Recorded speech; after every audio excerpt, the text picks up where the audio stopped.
Shalom, and welcome back to Bnei Noach Academy, Thoughts on the Torah. Please remember to hit the like button, to subscribe, and most importantly, to share this insight and inspiration with friends and family. When you look in the book of Genesis, chapter 6, verses 1, 2, and 3 and on, what is it to talk about? It tells us something about when people began to increase and daughters were born to them, women. And then it says something about the divine beings, or literally the children of God, seeing the daughters of man, that they look good, and they took to themselves wives from whatever they chose, meaning indiscriminately. And then it talks about God being upset and saying, I'm fed up with these guys. I'm fed up with mankind. And then it continues in verse 4, and it tells us something about the Nefilim. Literally, in Hebrew, Nefilim means the fallen ones. What's going on here? What is this all about? You see, remember, the real question here is, the Torah is not a storybook. The Torah is not just here to give us history or to share with us some interesting anecdotes of the past.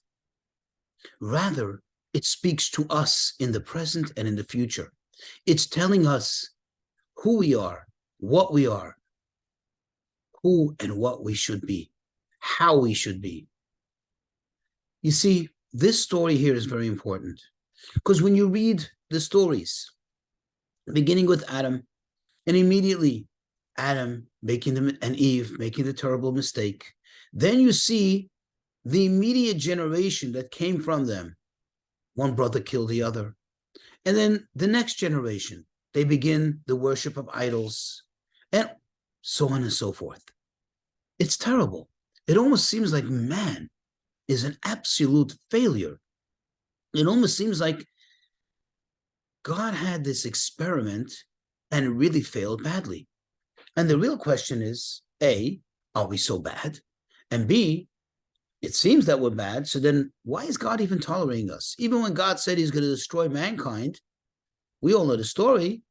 The fact that you and I are here is proof of the fact that God did not destroy mankind. He destroyed a certain segment of mankind, maybe most of mankind, but he still left a small seed for it to grow and fester and become humanity as we know it.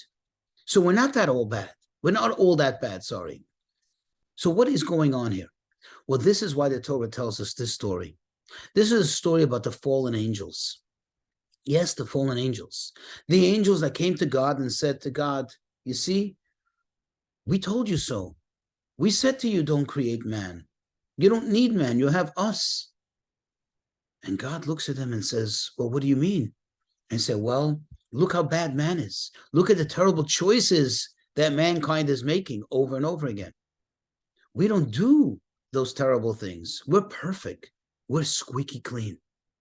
And God says, well, I'll tell you what, let me send a couple of you down there to live in their reality, in the reality of mankind. And let's see how well you do. And it turns out that they did terribly worse than mankind. As soon as they came here, and they now became, so to speak, engrossed, involved, living our reality, which is a mixture of good and evil, and we all constantly, continuously are always there making a choice. We always need to be making the choice to do good or, God forbid, to slip into the opposite. They couldn't handle that, and they became the epitome of bad, to the extent of stealing other people's wives, other people's women, and creating monsters, so to speak, in this world. This tells us why the Torah shares the story with us. This is telling us, you're not that bad. Maybe we make mistakes. At some points, we do have some missteps that need to be pointed out and are pointed out in the Torah. But overall, God really desires us. That's you, that's me, that's all of us. Because with all our shortcomings, the good that we do, the correct and right choices that we make are so valuable. They're so meaningful, and they come from us. Remember, the angels are like little robots or big robots, spiritual robots. They are like an autopilot all the time. They cannot make a mistake. And as soon as they're exposed to any evil, look what they did. Thus, we are the ultimate desire of God.